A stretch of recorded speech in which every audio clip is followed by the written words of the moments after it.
What is going on, everybody? Welcome back to Red Seat Radio. My name is Corbin, and before we get into the video today, I just want to let you guys know my merch page, Red Seat Radio Merch, is having a giant sale right now. It's 35% off literally everything in the store. If you guys want a hat like the one I have on my head or any Red Seat Radio merch, this is the perfect time to do so. Whether you're buying for gifts or for yourself, it is 35% off the entire store. Every single item in the store is 35% off. The link to the store will be in my description of this video, as well as on the store tab of my actual YouTube channel, so you can find it in either of those places. Again, 35% off, the perfect time to buy.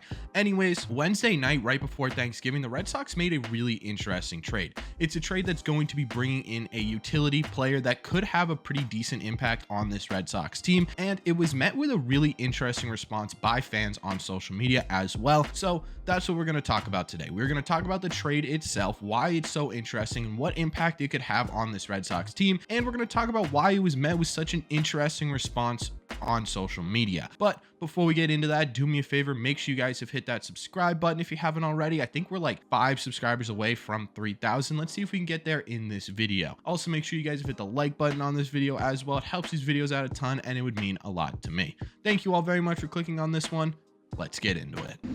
For those of you who may not know what trade I am talking about, right before the Thanksgiving festivities kicked off, Wednesday night, right around 6 p.m., the Red Sox decided they were going to trade one of our prospects, Emar Lobo, who was a single A affiliate for our team, who had a really great 2022. He finished the year with a 0.82 ERA for our single A affiliate and had a fantastic year, but at the same time too, he was more of a lottery pick than a surefire prospect. He's a guy who was pretty low in the Red Sox prospect ranking list, and a guy that I probably won't miss, and you guys probably shouldn't either. Definitely not a guy who anyone should lose sleep over us trading. Either way though, he was traded to the Pittsburgh Pirates in exchange for Hoyt Park, a guy you guys may recognize from the Yankees organization that we will get to in a second. Either way, Hoyt Park had a little bit of a rough year in 2022 for the Pittsburgh Pirates, but it was only in 23 games. In those 23 games though, he had a 216 average with a 648 OPS and an 82 OPS plus,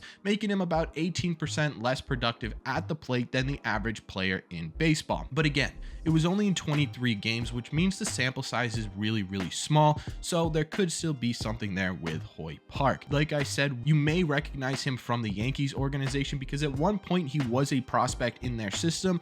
In fact, he was a top 20 prospect in their system, but he only managed to play one game for the New York Yankees before he was traded to Pittsburgh in exchange for Clay Holmes. The real interesting part about Hoyt Park is his versatility. He can play basically anywhere on the diamond. He's played all over the infield, all over the outfield. Really, the only place he has not played any sort of time in at the big league level is at catcher or pitcher. He can play 7 out of the 9 positions on the diamond, which makes him a super versatile player. But that's not the truly interesting part of this trade. The truly interesting part of this trade, in most people's opinions, is the timing of the trade. Because before this trade was made, the Pittsburgh Pirates decided to DFA Hoyt Park, which means there was a high probability that Hoyt Park at some point was going to become a free agent, which is peculiar because the Red Sox decided to trade for him as opposed to waiting until he hits free agency, which means that the Red Sox really wanted this guy here. So why would the Red Sox really want him here, and why would they decide to trade for him as opposed to wait for him to hit free agency? By the Red Sox trading for Hoyt Park and not waiting for him to get to free agency, it indicates that the Red Sox really wanted him on this team. If the Red Sox were to stay patient and let him go to free agency, there was a chance that he signed with someone else, and it looked like the Red Sox did not want to take that chance. It's clear that they see some sort of potential within Hoyt Park, whether that's something along the lines of his versatility and just simply a defensive type player first, or if there is something within his mechanics that they believe he can fix, whether that's a toe tap or an adjustment with his batting stance or something like that, something they can fix fairly easily, or if it's something with his approach, something like being more patient at the plate, not swinging at certain pitches, stuff like that. I'm not entirely sure what it is, but either way, them trading for Hoyt Park and not letting him get to free agency indicates that they really want him on this team. In my opinion, this could be a Rob Refsnyder type signing, a guy who really didn't have a significant career before he got to Boston, but once he got to Boston, the Red Sox were able to fix something within Rob Refsnyder to make him a more productive player, especially at the plate. He had his best offensive season of his career in 2022, and maybe they're thinking somewhere along the same lines as Rob Refsnyder with Hoyt Park. But where does he fit in within this lineup? Because this is where we get to the weird response that happened to this trade on social media, especially amongst fans. There seemed to be some sort of general consensus, whether that is a small consensus of fans or a big consensus of fans. Either way, there was a decent amount of people who seemed to think that Hoyt Park was going to be the replacement for Xander Bogaerts, that he was sort of the Red Sox plan B if Xander walked. And to be honest with you, that's just simply not true. Even if Xander does end up walking, there are at least 3 or 4 players before Hoyt Park who will probably be our starting shortstop if they don't go out and get anyone else. We're talking guys like Trevor Story, who obviously is a fantastic shortstop. Kike Hernandez can play a great shortstop. Christian Arroyo can play a great shortstop, right? So that right off the bat, you have 3 people on this roster who are probably in line to be shortstop before Hoyt Park ends up on this starting lineup at all, right? You even probably have 4 players above him, right? With Rob Refsnyder, who has had time at second base and shortstop throughout his career, and that's a guy who is probably going to get looks at shortstop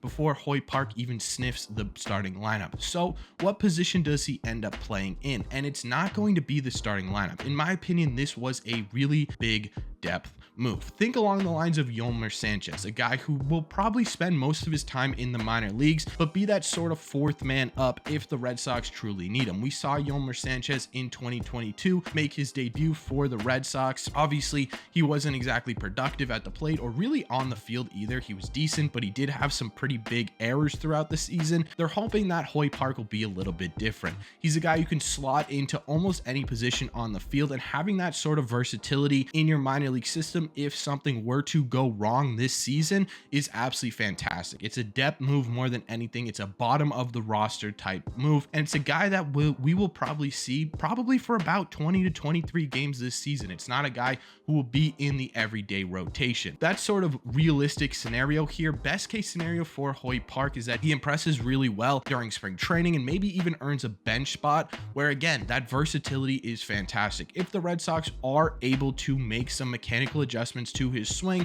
or approach changes to his swing and he becomes a productive player at the plate, having a guy on the bench that can be both an outfield and infield replacement, whether that be for injuries or Alex Cora really likes to give guys scheduled days off, maybe he sort of takes that role as well. Certainly best case scenario for Hoyt Park is to be a bench player for this Red Sox team. He is definitely not going to be in the starting rotation, but again, most realistically, he's probably going to spend a lot of his time in AAA and sort of be that quad A player for the Red Sox, a guy who's sort of on that taxi squad, who maybe comes with the Red Sox to certain games and is on the bench at certain times this season, but is definitely not an everyday player. Is it the most exciting trade in the world? No, it's probably not. It's depth move trades, right? It's the beginning of the offseason. We're going to see smaller moves now. We'll probably see smaller moves towards the end of the offseason as well. The middle of the offseason is really where we start to see the big moves by most MLB teams, and we're hoping that the Red Sox are part of it, but it is nice to actually be talking about moves that the Red Sox are making. For a while here, even in 2022,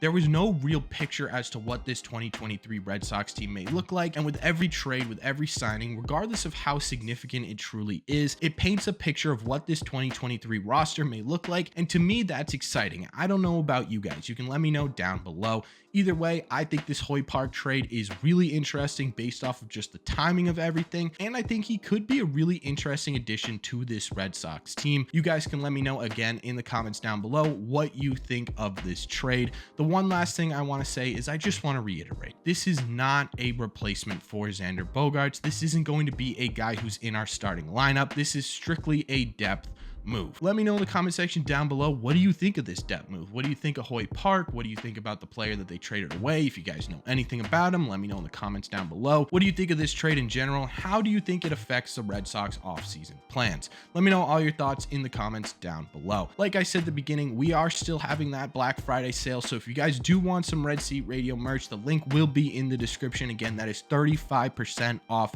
everything. Also, if you made it to the end of this video, make sure you guys have hit that subscribe button. We talk Red Sox Sox content almost every single day. Plus, you made it to the end here, you might as well hit that sub button. You also might as well hit that like button as well. It helps these videos out a ton, and it would mean a lot to me. Thank you all very much for clicking on this one, and I will see you in the red seat.